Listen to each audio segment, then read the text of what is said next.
Assalamualaikum warahmatullahi wabarakatuh. Saya akan lanjutkan tentang kuliah statistika mutu. Ini berhubungan dengan bagan kontrol. Bagan kontrol yang pertama yang akan kita pelajari yaitu adalah berhubungan dengan atribut. Jadi ada yang berhubungan dengan atribut, ada yang berhubungan dengan variabel. Bagian yang pertama, kita akan membahas tentang suatu bagan kontrol yang berhubungan dengan atribut. Nah, atribut itu kalau kita lihat di dalam suatu proses industri begitu kan ya. Jadi kita bisa melihat nantinya salah satu contohnya katakanlah satu karakteristik sensorika ataukah karakteristik yang berhubungan dengan atribut mutu yang lain, misalnya ada beratkah begitu ya, ukuran ataukah misalnya kadar air atau kadar protein begitu kan ya. Di mana kita akan menetapkan di situ kecacatannya ataukah tidak kecacatannya. Nah, maka di sini kita akan melihat nantinya bahwasanya karakteristik yang menjadi penentu gitu kan ya, mutu suatu produk itu sesuai dengan standar yang telah ditetapkan ataukah di luar dari standar yang telah ditetapkan, maka kita bisa melihatnya berdasarkan statistika mutu yang nanti kita gunakan adalah atribut. Sebutannya adalah atribut begitu ya. Di mana nantinya selain kita bisa menentukan apakah dia cacat ataukah tidak cacat, ataukah nanti sesuai dengan standar ataukah tidak sesuai dengan standar, maka biasanya untuk yang namanya untuk atribut begitu kan ya, penentuan statistika mutunya itu nanti sifatnya adalah temporal, artinya tidak dilakukan secara terus-menerus begitu ya, jadi hanya sewaktu-waktu kapan kita ingin melakukannya begitu. Tetapi biasanya dalam setiap hari itu akan dilakukan yang namanya suatu penentuan mutu begitu kan ya dari suatu produk berdasarkan kecacatan ataukah ketidakcacatannya tadi begitu. Nah, maka kita bisa melihat nantinya gitu kan ya dengan melakukan yang namanya istilahnya sampling. Artinya kita tidak melakukan secara terus-menerus dalam selama proses produksi itu gitu kan ya.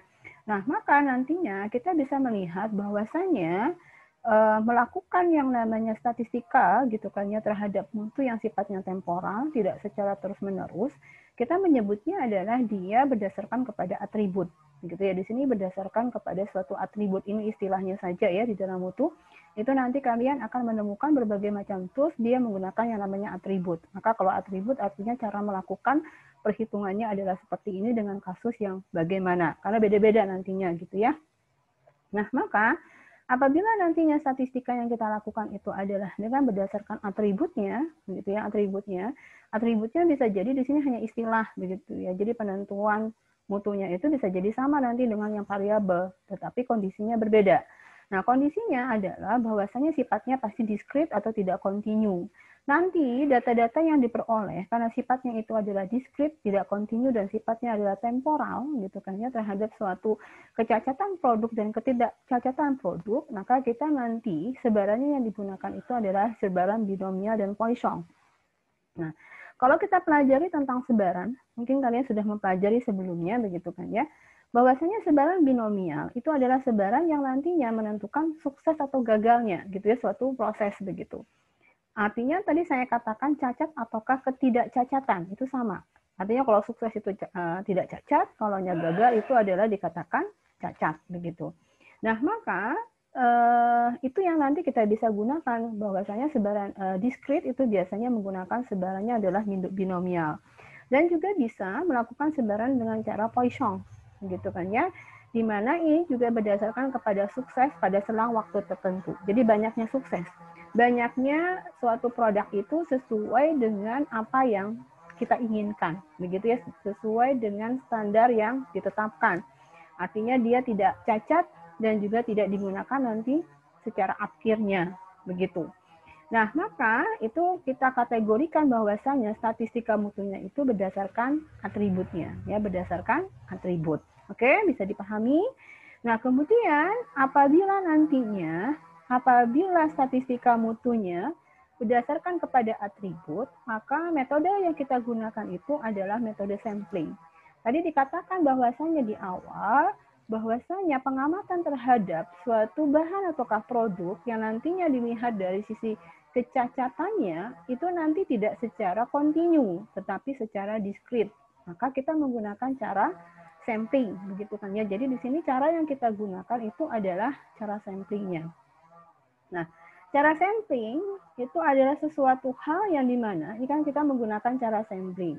Maka cara sampling yang digunakan memang kalau kita lihat dari sisi yang lain begitu ya, itu nanti bisa lebih murah, memang lebih murah dibandingkan apabila kita melakukan pengamatan itu semua produk yang dihasilkan. Katakanlah kita misalnya produknya ada 3.000 lot begitu ya. Ke 3.000-nya juga kita lakukan analisis. Kan itu perlu waktu dan perlu biaya yang mahal. Sehingga kita perlu belajar yang namanya sampling. Nanti kita menetapkan secara sampling itu seperti apa sebenarnya di dalam statistika mutu berdasarkan kepada atributnya. Nah, kemudian dengan metode sampling selain dari murah, kita juga tidak memerlukan waktu yang banyak karena sifatnya destruktif gitu ya. Jadi tidak mungkin kalau kita melaksanakan inspeksi itu secara 100%. Harganya mahal, waktu yang lama gitu kan ya. Maka kita bicara destruktif itu dalam pengertian kalau misalnya kita melakukan pengamatan di jam pertama, misalnya hanya 20 sampel saja, kemudian di jam kedua 20 dan seterusnya, dari sekian banyak produk yang dihasilkan. Maka kita bisa mengurangi, mendestruksi begitu kan ya, mengurangi dari sisi murah, harga yang mahal gitu ya, kemudian waktu yang lama. Nah, itu lebih bisa kita kurangi. Sehingga metode yang kita gunakan itu biasanya adalah dengan menggunakan metode sampling gitu. Jadi kita menyampling nantinya. Saya berikan satu contoh gambaran yang mudah gitu ya. Misalnya ada suatu pabrik yang menghasilkan berbagai macam produk. Katakanlah misalnya produknya ciki-cikian begitu ya. Kan dia sampai kepada bagian ujung terakhir gitu ya, artinya sudah dikemas. Nah, di situ kan diamati nanti misalnya dalam 1 jam itu dihasilkan 5.000 bungkus atau packing dari si cikinya itu begitu ya, ciki-cikian tadi begitu. Nah, kemudian kita lihat, nah kita sampel dalam 1 jam itu gitu ya, apakah di jam awal ataukah di jam terakhir. Kita ambil misalnya 20 begitu ya dari sekian banyak. Nah, kemudian kita perhatikan dari ke-20 itu yang mana sesuai dengan standar, yang mana yang tidak sesuai dengan standar. Kalau yang tidak sesuai dengan standar, artinya produk itu menjadi cacat. Sedangkan yang sesuai dengan standar adalah produk yang tidak cacat, yang bisa diterima. Nah, disinilah nantinya begitu ya. Jadi tolong diperhatikan. Nanti saya akan menjelaskan minggu depan ya. Ada contoh yang lain ya, kasusnya berbeda. Jadi kasus untuk yang statistika mutu untuk atribut, itu benar-benar kasusnya adalah sukses ataukah tidak sukses. Cacat ataukah tidak cacat dari suatu produk itu. Ya, itu yang harus kalian garis bawahi. Nah, kemudian dalam menentukan cacat ataukah tidak cacat itu, kita menggunakan metode sampling. Gitu ya, kita menggunakan metode sampling. Nah, maka sampling yang dilakukan adalah berdasarkan kepada random sampling. Artinya random sampling itu boleh kita menentukan waktunya kapan begitu kan ya, tetapi kemungkinan semua sampel itu untuk kita lakukan menjadi sampel gitu ya, menjadi samplingnya kita itu nanti mungkin. Jadi dia kita ambil, kita kan menentukannya boleh di jam di awal, di jam terakhir gitu kan ya, atau di mana saja. Itu kemungkinan semua produk yang dihasilkan itu bisa menjadi sampelnya kita untuk dilakukan pengamatan. Itu yang random samplingnya begitu ya. Nah, kemudian sifatnya systematic sample. Nah, systematic sample itu katakanlah dalam setiap hari gitu ya. Misalnya kita shift pertama dari jam 8 misalnya sampai jam 13. Kemudian kita lakukan pengamatan misalnya dalam satu shift yang pertama gitu kan ya, kita melakukan pengamatan di jam awal, di tengah dan di akhir shift gitu kan ya. Kemudian kita tentukan berapa jumlahnya. Nah, itu systematic sample gitu ya. Jadi jam pertama kali masuk gitu kan ya, itu kita sampel. Bagaimana cacat tidak cacatnya. Kemudian di tengah-tengah dari jam itu katakanlah misalnya berapa jam tadi ya, 13 dikurangi 8 ya kurang lebih 5 jam ya. 5 jam gitu. Maka antara jam pertama kemudian jam 2 ya 8, 9, 10, 11-an gitu ya sampai jam ke-13 yang terakhir. Nah, itu dilakukan pengamatan nantinya gitu ya. Itu namanya systematic sample. Gitu ya, sistematik kita melakukan yang namanya sampling tadi gitu kan ya. Jadi bisa jadi kita melihat kapan misalnya gitu kan ya, ada kejadian-kejadian penting kita bisa lihat, oh di awal ini kan mesinnya diperbaiki, oh bagus hasilnya. Kemudian di akhir-akhir ternyata sudah terlalu banyak, ternyata berubah. Nah, itu bisa kita lakukan menjadikan satu kesimpulan kita nantinya permasalahan-permasalahan apa yang terjadi sehingga oh kayak begini produknya itu begitu ya. Nah, itu yang bisa kita lakukan. Jadi bisa random sampling ya ataukah systematic sampling begitu. Nah, Maka di sini untuk bisa setelah kita menetapkan waktunya kapan, sampelnya berapa, begitu kan ya. Nah, maka nanti ada beberapa langkah yang harus kita lakukan untuk mewujudkan yang namanya sampling tadi, gitu ya. Ada beberapa hal, gitu yang sampai nantinya kita menghasilkan suatu perhitungan bagian kontrolnya, begitu ya.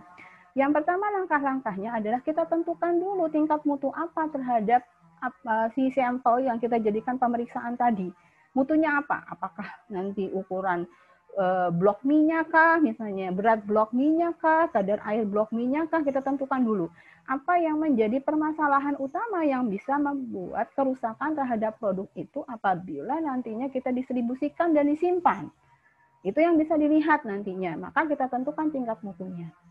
Nah, kemudian saya lanjut saja ya, supaya ini ada 12 hal. Tingkat mutu tadi ya sudah saya jelaskan, bisa jadi berbagai macam hal nantinya gitu kan ya, yang kita amati tergantung si produk ini apa yang kita tentukan mutunya. Katakanlah yang menjadi standar bakunya itu apakah kita menggunakan standar nasional Indonesia gitu kan ya, SNI, ataukah kita menggunakan kodeks, itu terserah, atau juga menggunakan standar SOP perusahaan begitu kan juga boleh begitu ya. Tingkat mutunya tergantung dari perusahaan maskapai seperti apa. Itu yang pertama. Nah, kedua yang harus kita lakukan itu adalah menentukan acceptable quality level. Jadi acceptable quality level adalah level di mana mutu dari suatu produk itu masih dapat diterima berdasarkan standar yang telah ditetapkan, begitu kan ya. Jadi misalnya berapakah beratnya, kemudian berapakah kadar airnya, begitu kan ya. Kita tetapkan berdasarkan sampling. Kan tadi kita menggunakan adalah sampling terhadap si bahan tadi, gitu ya. Samplingnya bagaimana begitu. Maka kita bicarakan acceptable quality levelnya. Kita gunakan tingkat kualitas yang bisa diterima itu yang sampai di mana, begitu kan ya. Nah, maka nantinya AKL gitu kan ya, presentasi maksimum yang digunakan untuk kecocokan setiap proses dalam suatu lot atau batch. Itu iya ya, secara ilmiah adalah seperti itu. Tapi kadang-kadang sebuah perusahaan juga menentukan AKL itu berdasarkan kepada apa? Kemampuan dari perusahaan. Hitung-hitungan untuk ruginya begitu kan ya. Karena kalau menggunakan AKL rendah itu otomatis nantinya untuk di-reject bisa jadi lebih banyak. Dia harus bisa melakukan suatu proses yang sangat bagus gitu ya, sehingga nantinya produk-produk yang dia hasilkan itu tidak banyak yang menjadi akhir atau menjadi cacat. Nah, maka pertimbangannya itu juga adalah pertimbangan ekonomi, ya, pertimbangan sisi keuntungan dan kerugian dari perusahaan. Selain dari memang mereka juga sudah menghitung secara hitung-hitungan persentase begitu kan ya, AKL itu harusnya sekian dari produk yang ada begitu kan ya, maka harus AKL-nya sekian. Atau juga bisa menggunakan AKL itu sebagai batas atau persen cacat yang dapat diterima dengan memuaskan dalam proses produksi itu. Jadi dia masih memuaskan dalam produksinya. Jadi berapa persen cacat yang ada begitu ya. Nah, ini adalah AKL. Jadi AKL itu juga bisa melihat bahwasanya batas maksimum dari cacat itu yang masih bisa diterima. Sedangkan juga ada orang berdasarkan RQL atau Rejectable Quality Level gitu ya, level mutu untuk di reject atau di akhir itu sampai seberapa sih. Nah, itu biasanya batas persen minimumnya berapa untuk yang rusak gitu ya, agar produk itu sudah tidak bisa diterima lagi oleh pihak konsumen. Nah, itu yang bisa kita tentukan. Bisa berdasarkan AQL atau berdasarkan RQL. Begitu ya, tadi biasanya menggunakan AQL yang digunakan. Nah, maka di sini, nah ini bisa dilihat manajemen decision-nya, keputusannya ya, dari pihak perusahaan begitu. Dia melihat nantinya dari suatu proses yang mana yang diterima begitu. Nanti kan ada satu batas tertentu. Nah, batas inilah nantinya ini sampai batasan ini, batasan terakhir, mutu itu masih bisa diterima. Kemudian ada yang unacceptable, sesuatu hal yang tidak bisa diterima, begitu ya. Artinya kalau sudah kecacatannya sekian, maka tidak bisa diterima lagi jumlah itu, gitu kan ya. Maka dia di sini batasan minimum terakhir tidak bisa diterima itu adalah sebagai RQL. Nah, ini ada pertanyaannya di titik hijau ini, yang di warna hijau ini, gitu. Jadi bagaimana dong penentuannya? Apakah di batas ini ataukah di batas ini? Ini resiko luar biasa kalau di batas ini. Tapi biasanya mereka ada di tengah-tengah ini yang diambilnya. Atau kalau misalnya mereka punya kemampuan yang tinggi, begitu kan ya dari sisi keuangan mereka mengambilnya dalam batas yang di sini. Untuk menentukan AKL-nya.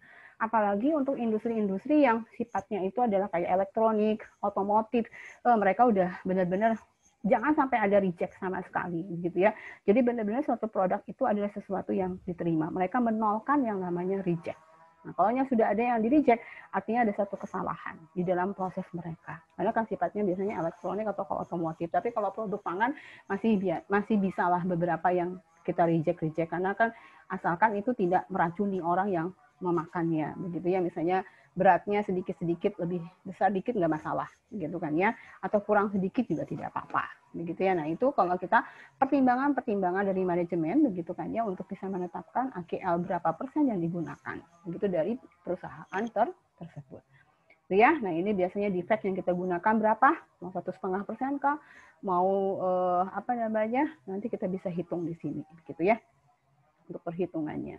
Nah ini yang menentukan tadi saya bilang gambaran yang warna hijaunya itu kan titiknya di sini.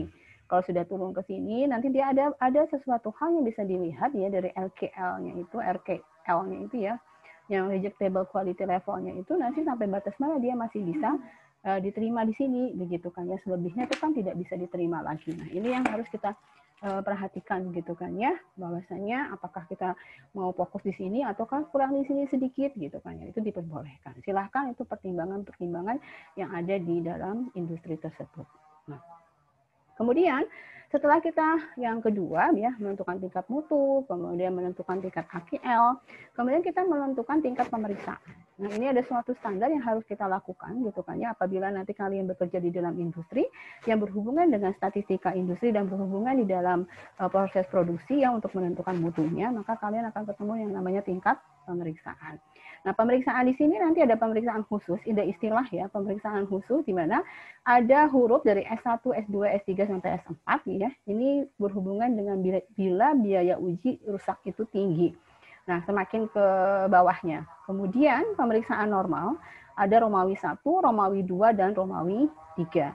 Nah, bila biaya pemeriksaan itu relatif tinggi untuk yang 1 Romawi, apabila 2 kasus biasa, apabila 3 biaya pemeriksaan rendah. Nah, ini adalah di mana pertimbangan-pertimbangan menggunakan S1, S2, S3, S4, ataukah Romawi 1, Romawi 2, Romawi 3, itu pertimbangannya adalah dari pihak manajemen. Yang mana yang mereka akan lakukan terhadap proses penentuan mutu yang ada di dalam perusahaannya, begitu ya, di dalam penentuan proses produksinya. Nah, ini ada tabelnya. Nah, tabel ini nantinya yang kita gunakan, begitu kan ya. Nah, nanti penentuannya itu yang paling mudah itu adalah berapakah jumlah produksi dalam satu hari misalnya, atau dalam satu shift. Berapa lot gitu ya. Misalnya ada yang 3.000, ada yang 10.000. Kan kita bisa menggunakan data yang di sini. Nah, katakanlah misalnya kita memproduksi suatu perusahaan, misalnya ya, dia memproduksi dalam satu shift, katakanlah misalnya 10.000. Nah, maka 10.000 kan dapat kena di sini ya. Ini kan 10 sampai 35.000. Nah, maka dari situ nantinya perusahaan menetapkan apakah dia S1, S2, S3, S4, yang mana yang dia tentukan untuk tingkat pemeriksaan khusus. Katakanlah perusahaan menetapkan S2, ini kan hurufnya adalah D. Atau hurufnya F, tergantung. Atau tingkat pemeriksaan umum saja deh. Yang kedua, maka M hurufnya. Nah, huruf-huruf ini gitu kan ya, kita gunakan nanti untuk menentukan tingkat pemeriksaannya. Setelah kita melakukan di sini metode pemeriksaannya. Nah, setelah tingkat pemeriksaan itu sudah kita tetapkan gitu kan ya, apakah S1 ataukah Romawi 1, 2, 3 begitu kan ya, dengan jumlah lot sekian, nah maka kita bisa menetapkan artinya dengan menggunakan ini. Ada suatu standar gitu kan ya, sampling yang digunakan menggunakan MIL STD 105D. Gitu ya. Ini yang nanti biasa digunakan begitu ya di dalam industri. Sebenarnya diawali sih dalam proses pembuatan dalam sisi militer sebenarnya. Begitu ya, menggunakan tabel MIL STD 105D ini. Nah, ini adalah tabelnya. Nah, ini yang saya sajikan di sini adalah tingkat formal ya. Nanti ada yang dia itu tingkatannya, sebentar. Ada yang tingkatannya itu adalah yang ketat begitu kan ya, kemudian yang longgar dan yang normal. Ini saya kasih tahu ini adalah yang tingkatan yang normal begitu. Nah, kalau tingkatan normal, jadi huruf apa tadi yang di sini gitu kan ya. Maka kita ingin menentukan berapakah jumlah sampelnya kan yang akan kita sampling.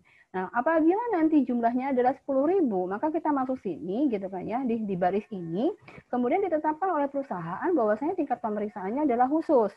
S2 misalnya, maka huruf yang digunakan adalah huruf D. Nah, berapakah jumlah sampel yang harus kita gunakan untuk 10.000 produk yang dihasilkan? Nah, maka kita bawa ke dalam tabel MIL STD 105D ini gitu kan ya. Kita lihat huruf D mana, A, B, C, D ya, ini hurufnya. Kita gunakan hurufnya adalah D. Ternyata di sini bahwasanya jumlah sampel itu hanya 8 saja dari 10.000.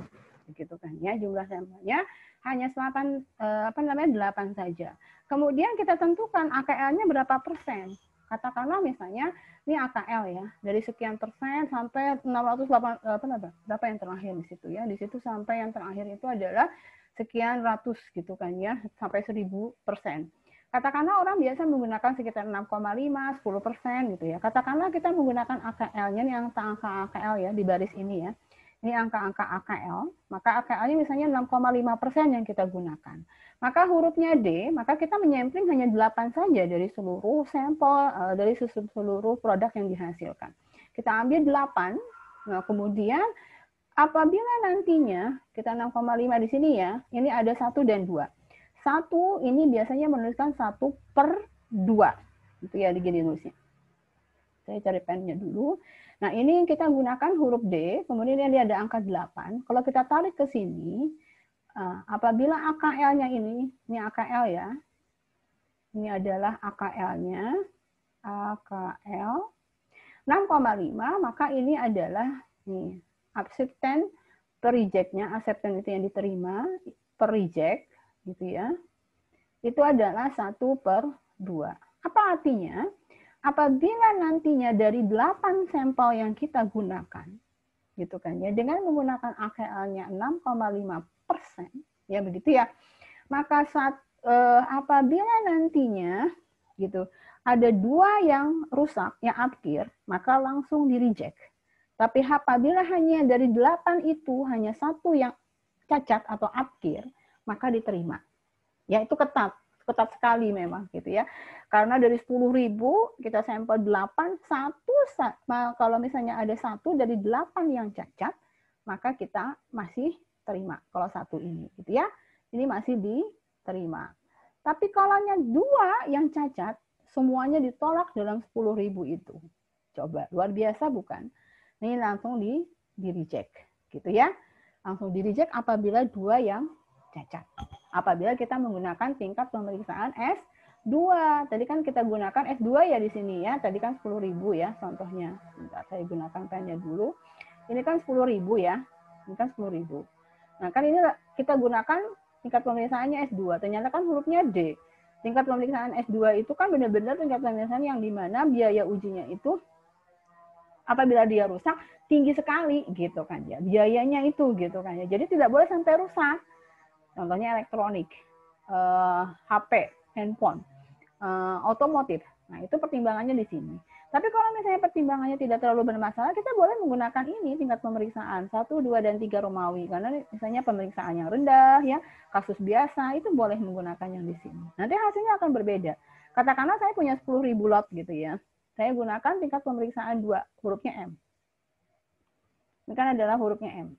Gitu ya, saya gunakan pen dulu, ini adalah hurufnya M.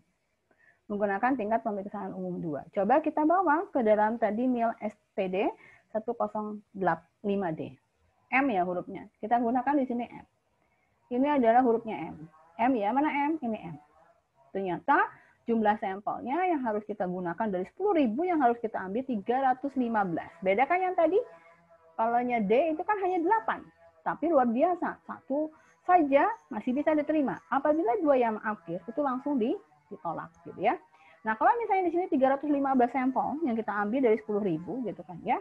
Nah, maka kita bisa lihat di sini bagaimana bentuknya apabila AKL-nya masih 6,5. Di sini ya. Nah, ini kosong bukan? Kita gunakan katanya kalau ada anak panahnya ke atas, kita gunakannya di atas. Artinya 21 per berapa? 21/22. Nah, apabila nanti dari 315 sampel yang kita ambil, ada 21 yang yang apkir atau yang cacat, maka masih bisa diterima. Tapi apabila ada yang 22 yang cacat, maka langsung ditolak, gitu kan ya. Nah, pilihan-pilihan AQL, pilihan-pilihan tingkat pemeriksaan itu adalah yang ditetapkan oleh pihak manajemen nantinya gitu. Mana yang terbaik ya. Mudah-mudahan bisa dipahami ya, nanti dipraktekkan untuk kalian di industri bisa, atau kalian sendiri-sendiri juga nggak apa-apa gitu ya. Jadi ini bisa untuk menghitung acceptance per reject-nya. Nah, nanti dari situ setelah kita melakukan pengamatan gitu kan ya, kita sudah menetapkan AGA dan segala macamnya. Kan ada beberapa hal tadi ya dikatakan di sini, ada 7. Nah, kita tadi itu melakukan sudah pemeriksaan, kemudian keketatan pemeriksaan, normal, ketat, ataukah lemah. Tadi yang saya contohkan adalah normal gitu ya. Kemudian komposisi atau ukuran lot yang diperiksa tadi sudah 10.000. Kemudian keketatan metode pemeriksaan, apakah menggunakan sampelnya berapa jumlahnya. Tadi sudah saya contohkan, mau yang pemeriksaan pakai angka Romawi kah, atau pakai S2 atau S3 kah begitu ya.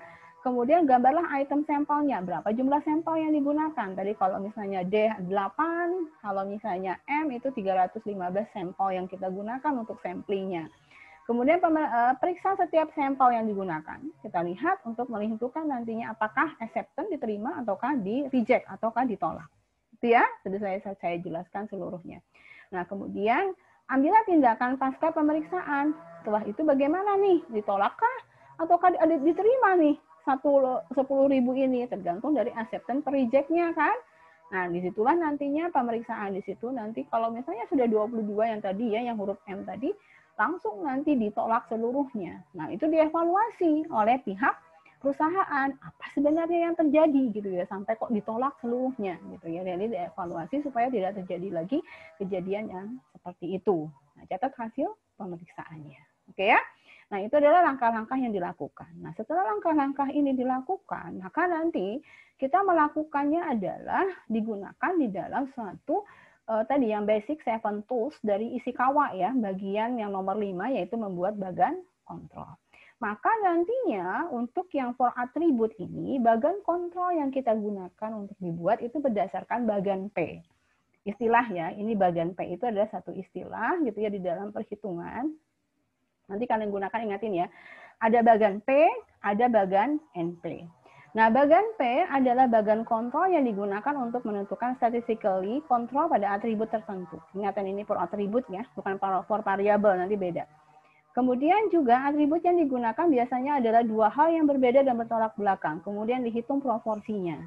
Nah, maksudnya di situ adalah atribut apa yang kita tetapkan, begitu kan ya. Nanti antara misalnya cacatnya berapa banyak dalam setiap pengamatan, begitu ya. Jadi yang cacat berapa, yang tidak cacat berapa. Itu kan dua hal yang bertolak belakang, begitu ya, yang diterima dan yang ditolak, yang cacat dan yang tidak cacat, sukses dan yang tidak sukses, gitu ya. Itu adalah dua hal yang berbeda atau bertolak belakang. Kalian bisa cari itu, gitu ya, untuk yang atribut tadi. Apabila yang kita melakukan perhitungan penentuan bagan kontrolnya itu adalah berdasarkan dua hal yang berbeda tadi, maka kita boleh menggunakan bagan P. Tapi kalau bukan yang kayak begini kasusnya, maka kita tidak boleh menggunakan bagan P ya. Kita menggunakan bagan yang lainnya. Oke ya. Nah, kemudian kita bisa melihat di sini tadi ya, mutunya apakah berdasarkan total produksinya, jumlah cacatnya berapa gitu kan ya. Nah, itu bisa. Nah, kemudian yang harus diperhatikan juga bahwasanya bagian P itu bisa digunakan untuk jumlah sampel yang sama ataupun jumlah sampel yang tidak sama untuk setiap pengamatan. Itu mungkin. Pengamatan pertama, hari pertama misalnya 100. Ternyata hari kedua jumlah lotnya berbeda, yang diambil hanyalah misalnya 75 begitu ya, sampelnya itu boleh bisa. Tapi bisa digunakan untuk menghitung dengan menggunakan bagan P. Jadi baik jumlah sampelnya sama maupun tidak sama, itu kita bisa menggunakan bagan P. Nah, kemudian kita menghitung bagan P itu dengan cara pertama adalah menghitung berapakah jumlah yang cacat ataukah defect-nya. Dibagi dengan total yang diamati, maka kita mendapatkan fraksi cacat. Gitu kan ya. Jadi jumlah cacat katakan dari 100, cacatnya 5. 5 bagi 100 kan, begitu ya. Tuh. Nah, kemudian dihitung standar deviasinya dari si fraksi cacat ini gitu kan ya, dengan menghitung akar dari P dikalikan 1 dikurangkan P dibagi dengan N. P-nya ini adalah proporsi defect-nya rata-rata. Kan rata-rata dari sini ya. Ditotalkan gitu kan rata-ratanya berapa. Kemudian ini adalah jumlah si sampelnya ya untuk rata-rata tapinya. jumlah sampel misalnya ada 24 pengamatan, jumlah sampelnya berapa dirata-ratakan dalam setiap pengamatan itu berapa jumlahnya, gitu ya. Oke, itu dihitung. Nah, kemudian baru kita menghitung nih UCL, ini adalah upper control limit. Artinya adalah batas, bahasa Indonesianya ya, batas kontrol atas. Sedangkan ini lower control limit, gitu ya, atau batas kontrol bawah. Jadi ini adalah upper, sedangkan yang L susah nulisnya ya, ini adalah lower. Ya, kalian dengarkan saja, kalian tulis. Nah, kemudian di sini kita bisa menggunakan 3 dikalikan dengan standar deviasinya, ataukah 3 dikurangi standar deviasi. Jadi P ditambah 3 kali standar deviasi UCL, ataukah P dikurangi dengan 3 kali standar deviasinya, gitu ya. Nah, di dalam penentuan berapa kali SP-nya itu berdasarkan tingkat kepercayaan. Apabila tingkat kepercayaannya 99%, artinya alfanya itu adalah 1%, maka kita menentukan UCL dan LCL-nya dengan menggunakan mu. Mu itu adalah rata-rata, ataukah dalam hal ini adalah rata-rata dari fraksi cacatnya, gitu ya. Dikalikan atau bukan plus minus, ditambah atau dikurangi dengan 3 dikalikan SP. Nah, apabila tingkat kepercayaannya 95% dengan alfanya adalah 5%, maka kalian boleh menggunakan UCL dan LCL-nya di dalam menghitungnya adalah mu plus minus 2 dikalikan dengan SP-nya. Nah, itu adalah bagan P. Saya contohkan di sini menggunakan bagan P, katakanlah ini datanya gitu ya. Jadi hari produksinya katakanlah 24, setiap pengamatan jumlahnya ada 200, begitu ya, sampelnya sama. Kemudian pengamatan hari pertama sekian, sekian, sekian, kemudian ini dihitung fraksi cacatnya. Nah, kemudian kita boleh menghitungnya ini untuk menentukan P, SP, UCL, dan LCL. Yang pertama, nantinya sampai kalian mendapatkan bagan kontrolnya adalah seperti ini. Saya contohkan kalian dengan 2 cara. Cara pertama adalah kalian nanti menentukannya dengan menggunakan Excel. Cara yang kedua, kalian boleh menggunakan SPSS. Ya, saya contohkan dulu yang pertama dengan menggunakan Excel. Contohnya, saya stop screen dulu, kemudian saya screen lagi. Ini adalah Excel-nya, saya contohkan. Saya tadi datanya ini ya. Ini datanya saya ke ataskan. Ini saya masukkan datanya supaya cepat ya saya menjelaskannya. Tadi kan datanya jumlah setiap pengamatan itu adalah 200. Kemudian tadi itu kan datanya ada 24 ya, yang tadi saya sampaikan di slide tadi. Itu data yang itu saya masukkan ke dalam Excel. Kemudian jumlah cacatnya adalah sekian. Kemudian di sini adalah fraksi dari cacatnya. Gitu ya. Di mana fraksi cacat ini gitu ya, masing-masing ini kan hasil dari pembagian jumlah cacat dibagi dengan 200.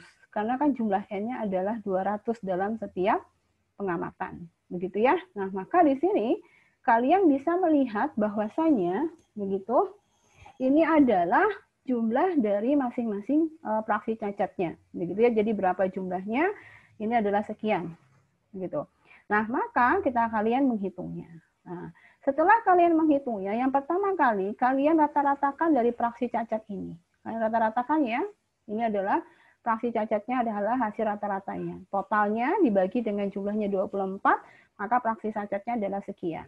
Kemudian ini juga bisa dengan cara menghitung, gitu kan ya.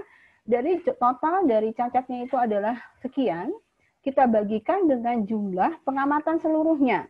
Kan jumlah pengamatan seluruhnya itu adalah kita jumlahkan, kemudian di sini dibagi dengan 24 dikalikan 200. Karena kan pengamatannya tadi kan jumlahnya ada 200 dalam setiap kali pengamatan begitu. Nah, maka dari situ nanti kalian bisa melihat ini adalah P-nya jadinya nanti. Artinya P-nya itu adalah berapakah jumlah fraksi cacatnya adalah rata-ratanya berapa, kalaunya yang P. Nah, kemudian standar deviasinya tadi kan adalah sama dengan akar SQRT, kalaunya di dalam Excel ya, itu bisa sama dengan XQRT, di mana itu adalah hasil dari P dikalikan dengan 1 dikurangkan dengan P dibagi dengan N. N di sini adalah N rata-rata, jumlahnya ada 200, karena kan jumlahnya secara keseluruhan kan pengamatannya setiap kali pengamatan kan 200 ya. Jadi dibagi 200 juga seluruhnya. Nah, kemudian setelah kita SP dapat, kita menghitung LCL, UCL-nya, upper control limit-nya, kemudian juga bisa menghitung UCL-nya, yang tadi plus minus dari 3 kalikan SP. Kan SP-nya didapatkan, Kemudian kan rata-rata P-nya kan B30 ya ini ya. Kita lihat di sini kan tadi rata-rata fraksi cacatnya adalah sekian. Kemudian kita tambahkan dengan 3 kali SP untuk UCL. Kemudian LCL-nya adalah 3 P rata-rata dikurangi dengan 3 dikalikan dengan SP-nya. Udah? Dapat UCL-nya, dapat LCL-nya, baru kita buat di sini untuk membuat bagian kontrol berupa grafik gitu ya. Nah, saya contohkan di sini, saya masukkan lagi. Nah, kalian bisa belajar. Ini adalah fraksi cacatnya dari sini, kita masukkan ke sini. Ini adalah hari pengamatannya, hari produksi boleh, fraksi cacatnya, ini adalah UCL. Semuanya adalah sama, supaya nanti kalian mudah, gitu ya, disamakan. Contohnya di sini saya hapus dulu, kan biasanya melakukannya begini ya, kalau di Excel ya. Saya hapus. Nah, kemudian saya tarik ke bawah kan begini. Tarik ke bawah saja, gitu ya. Nah, kemudian sampai yang terakhir dia nanti angkanya sama. Sama yang dengan juga LCL-nya dan juga P sebagai rata-ratanya. Sudah kita masukkan semuanya ini, kita ingin membuat diagram seperti ini. Kita blok semuanya ini. Tolong perhatikan saya. Kita blok. Setelah kita blok, kita cari yang tadi saya bilang, insert grafik, tapi yang scatter. Nah, ini yang namanya scatter.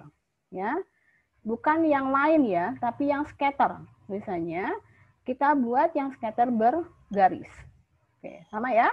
Nah, ini hasilnya. Sama yang tadi saya buat juga sebelumnya, maka adalah hasilnya menjadi seperti ini.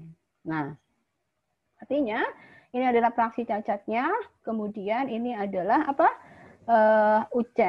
LCL karena lower control limit, ini adalah UCL-nya yang merah, upper control limit, dan ini adalah rata-rata dari fraksi cacatnya, begitu ya. Dan ini adalah fraksi cacat untuk setiap kali pengamatannya, begitu. Ternyata kalau kita perhatikan di sini, ini perlu kita analisis ya dari bagian kontrol. Udah selesai pembuatan bagian kontrolnya, sudah yang seperti ini untuk bagian P, begitu ya. Nah, maka nantinya di sini kita lihat ternyata ada di atas upper control limitnya. Nah, ini yang perlu kita perhatikan. Mengapa kok bisa ada di atas ini fraksi cacatnya banyak sekali? Ada apa yang terjadi di perusahaan itu? Kenapa jadi ini ada dua, hampir 3 ya?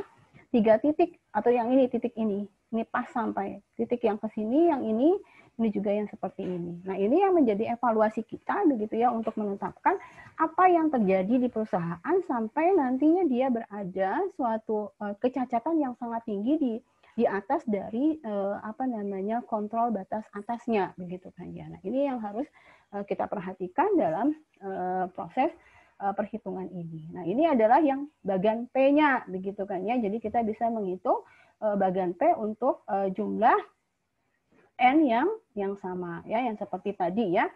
Nah, itu bisa yang digunakan adalah yang seperti ini, itu bisa.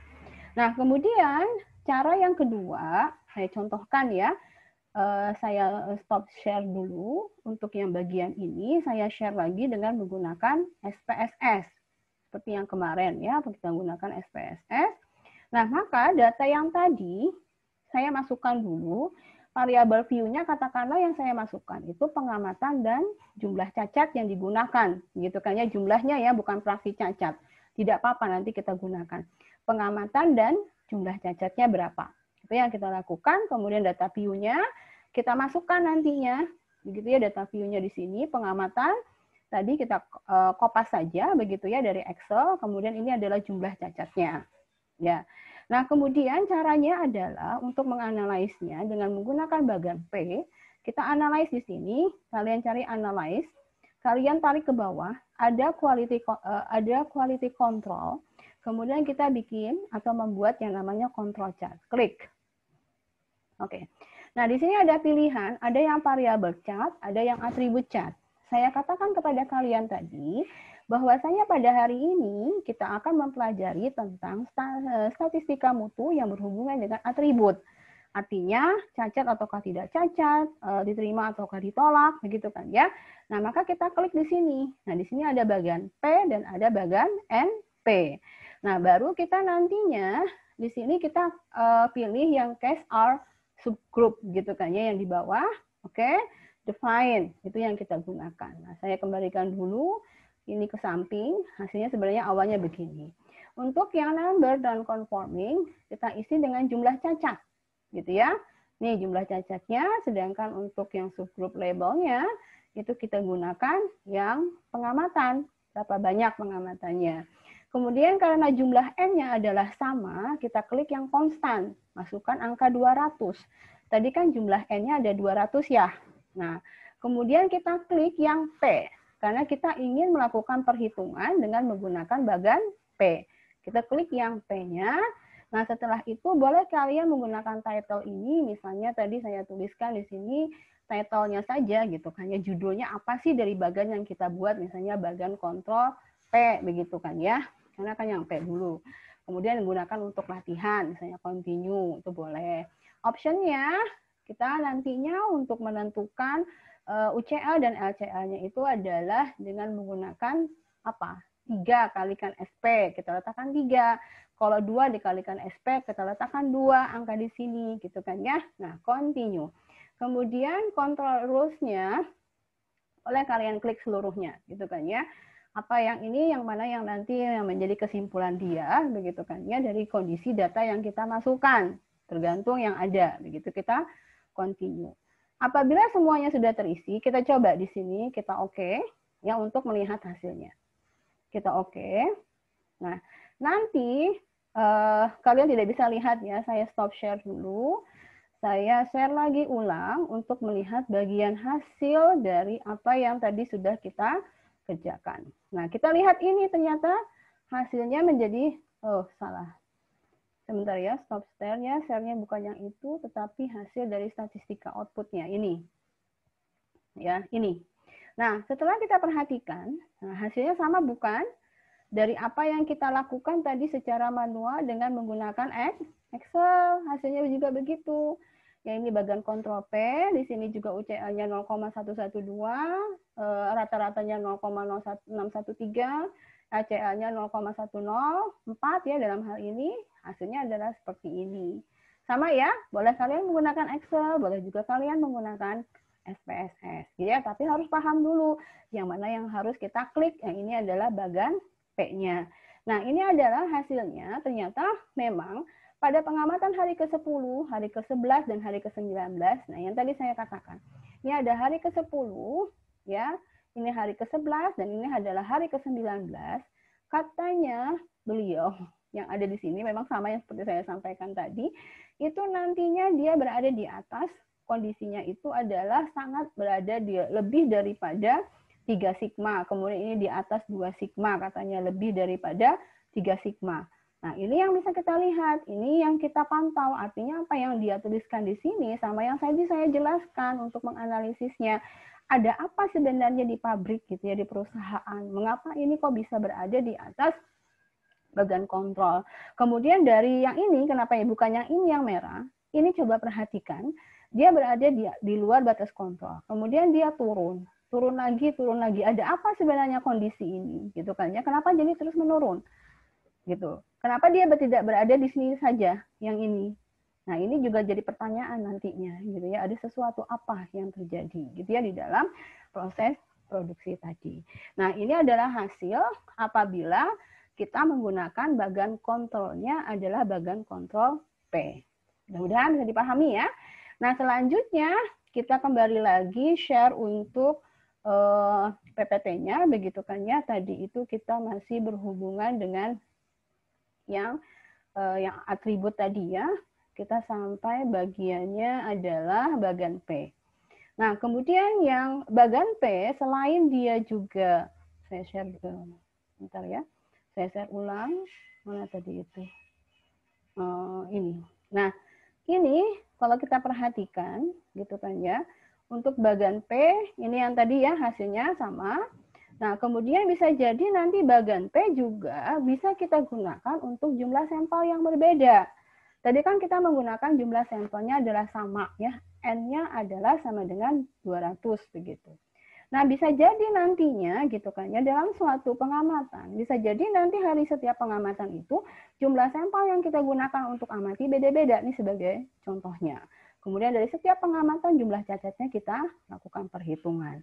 Nah, maka dari sini bisa kita menghitung nantinya ternyata dari perhitungan boleh menggunakan Excel ataukah kalian juga boleh menggunakan apa namanya tadi itu SPSS untuk menetapkan gambar bagan kontrol ini.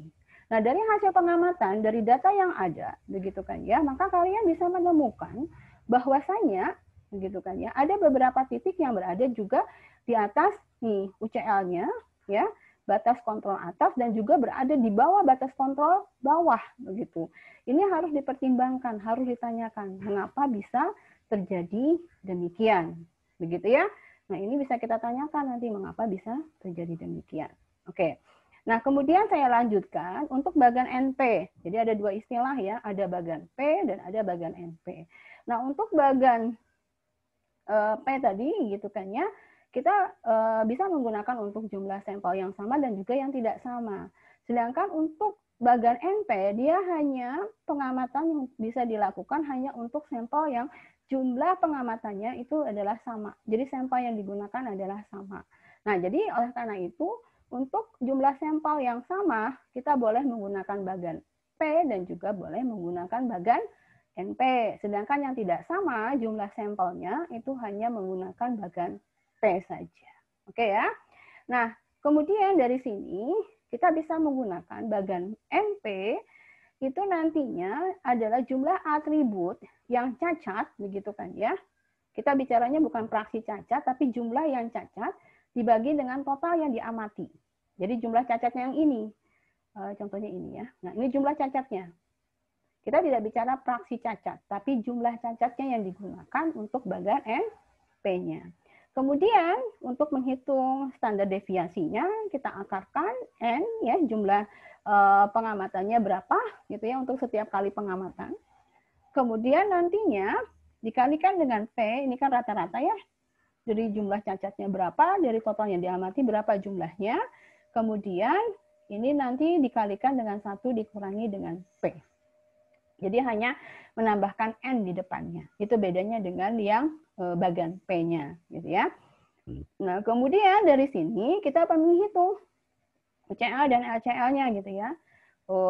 UCL-nya ya tadi N dikalikan dengan P rata-rata ditambah dengan 3 kalikan SP, sedangkan LCL-nya adalah N dikalikan P rata-rata dikurangi dengan 3 SP. Nah, kita contohkan di sini, katakanlah kita punya data NP-nya begini, karena kan NP haruslah datanya sama ya, artinya jumlah pengamatannya adalah sama, kemudian total yang salah atau total yang cacat adalah sekian. Nah, maka dari sini kita bisa melihat bahwasannya ternyata bagian P-nya adalah bentuknya menjadi seperti ini. Nanti saya contohkan ya. Bisa yang seperti ini contohnya. Nah, maka kita bisa melihat begitu ya, bahwasanya dari bagian ini, kalau kita analisis terlebih dahulu ya, sebelum saya ceritakan cara melakukan penghitungannya gitu ya, atau membuat ini, maka ada beberapa sampel yang dia berada di atas nih UCL. Ini tolong diperhatikan, ada apa sebenarnya? Dan ada satu sampel yang berada di bawah LCL. Ya, ini yang perlu dikendalikan begitu ya. Terjadi apa di dalam perusahaan itu? Ini kepentingannya kita membuat bagan kontrol di dalam suatu statistika mutu gitu kan ya. Nah, maka saya ingin mencontohkan kepada kalian. Kita lihat yang pertama dulu dengan cara menggunakan apa? Dengan menggunakan Excel dulu ya. Saya stop share dulu kepada kalian. Kemudian saya share screen lagi untuk yang Excel-nya. Saya gunakan yang ini. Nah, data yang kalian tadi gunakan, datanya ini. Yang saya gambarkan tadi. Ini ya. Ini datanya, saya pindah ke sini. Tadi kan jumlahnya begini, 100 dengan jumlah cacatnya adalah sekian. Kalian boleh menghitung fraksi cacatnya adalah sekian. Gitu ya, maka rata-ratanya adalah sekian. Sama saja ini dijumlahkan, dibagi dengan jumlah dari total pengamatannya. Itu bisa. Nah, kemudian N dikalikan P-nya itu adalah, kita bisa melihat di sini ya. Nah, ini adalah dari rata-rata, dari jumlah cacatnya. Gitu kan ya, jumlah cacatnya rata-rata dari seluruh pengamatan itu berapa jumlah cacatnya. Kita bisa lihat di sini cacatnya adalah berapa. Kemudian kita rata-ratakan, kita bagi dengan siapa namanya, jumlah dari jumlah pengamatannya, karena ada 100 jumlah pengamatannya ada 24, artinya 2.400 gitu kan ya. Jadi langsung saja dihitung di sini average-nya itu adalah berapa. Itu ya, ditotalkan average-nya adalah sekian. Dan rata-rata dari cacat yang kita perhatikan. Nah, kemudian dari sini nantinya kita bisa menghitung gitu kan ya, bahwasanya ini nantinya dari menghitung fraksi cacat ya. Tadi kan menghitungnya di sini N dikalikan dengan P gitu kan ya. Jadi N dikalikan dengan P itu nanti menghitungnya langsung saja ya, di sini langsung UCL-nya. N dikalikan dengan P, N-nya adalah 100 dikalikan dengan fraksi cacatnya adalah saya gunakan di sini fraksi cacatnya adalah 0,13 ditambah dengan 3 dikalikan dengan ini. Akar dari 100 kan NP ya.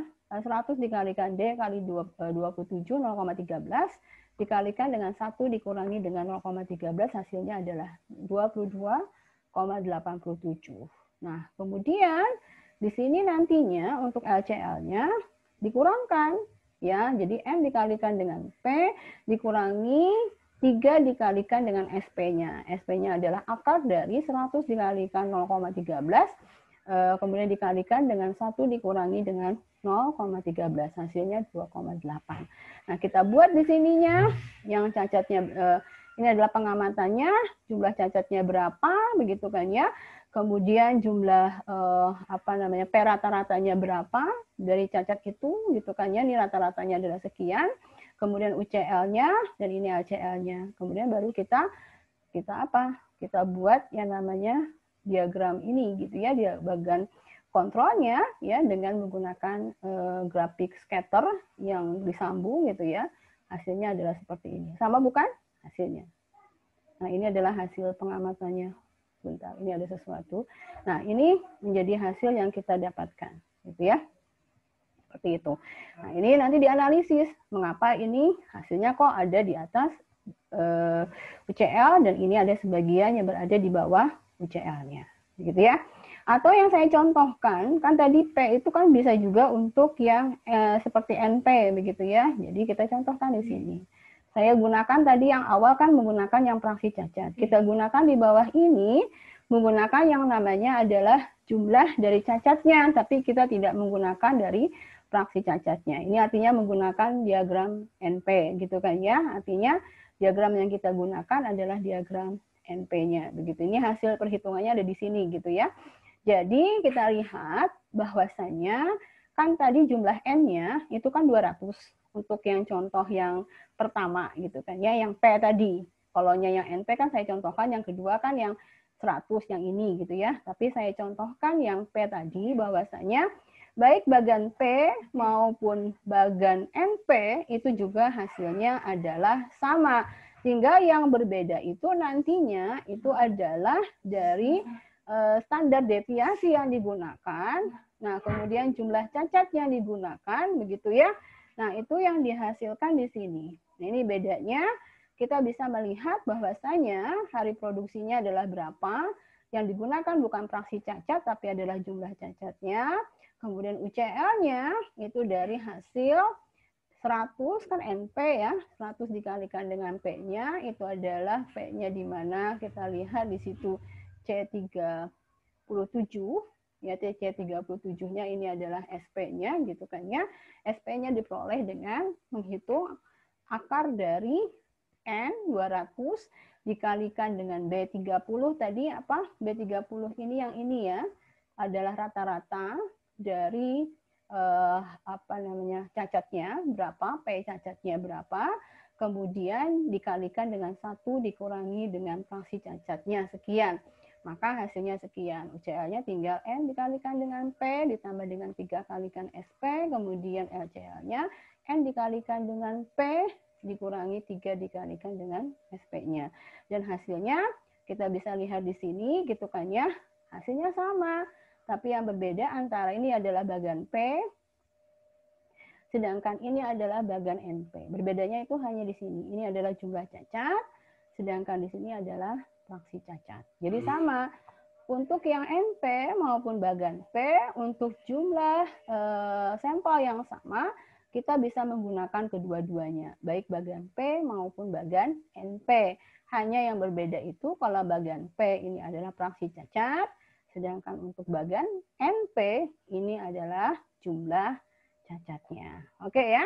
Nah, ini kita menggunakan hasil dari bagian kontrol dari Excel ini. Nah, bagaimana kalau misalnya kita gunakan bagian NP di dalam perhitungan menggunakan SPSS. Tadi kan kita menggunakan bagian P gitu ya. Coba kita lihat untuk masuk kembali ke SPSS-nya. Mana ya yang merupakan SPSS yang merupakan data. Oke, ini ya. Nah, ini data saya share dulu. Nah, ini data yang tadi ya. Nah, tadi kan kita menghitungnya untuk bagian P. Data yang sama kita gunakan untuk menentukan bagian kontrol dengan menggunakan bagian NP di dalam teknik perhitungannya. Sama di sini kita lakukan analyze, quality control, control chart gitu ya. Kita gunakan di sini kan bagian P dan NP. Kita gunakan ini, kita gunakan cash out subgroup, define gitu kan ya. Ini sama yang tadi saya kembalikan dulu. Kita gunakan jumlah cacat, ini adalah pengamatannya, kemudian jumlahnya adalah 200 kan tadi jumlah N-nya. Kita pindah ke sini menjadi NP. Tadi kan bagian P ya. Ini kita gunakan bagian NP. Oke. Title-nya kita gunakan yang sama saja. Oh, sini dirubah menjadi NP begitu kan ya. Latihan. Oke. Continue. Option-nya sama, kita 3 kali SP saja disamakan. Dan control rule-nya juga adalah seluruhnya saja. Oke. Sudah semua? Kalau sudah semua kita masukkan datanya, kita oke. Nah, maka kita akan mendapatkan hasilnya dengan menggunakan bagiannya bagian NP. Coba ya, saya stop share dulu. Kemudian saya share lagi kepada kalian untuk melihat yang menggunakan bagian NP-nya. Ya, ini output-nya. Kita share ke kalian, mudah-mudahan bisa dilihat. Nah, ini adalah hasilnya dari NP. Ya, hasilnya begini sama ya hasilnya, tapi hanya berbeda di sini sama tadi. Ini adalah bukan lagi fraksi cacat, ini menjadi jumlah cacatnya dan ini hasilnya adalah sama. Ya, jadi ini yang NP, ini adalah diagram menggunakan bagian P-nya. Hasilnya sama, tinggal yang di sini yang berbeda. Jadi sama ya. Penggunaan dengan menggunakan Excel ataukah kalian menggunakan SPSS, tinggal kalian mau menerjemahkannya apakah menggunakan bagian P ataukah menggunakan bagian NP. Terima kasih. Demikian yang bisa saya sampaikan. Assalamualaikum warahmatullahi wabarakatuh.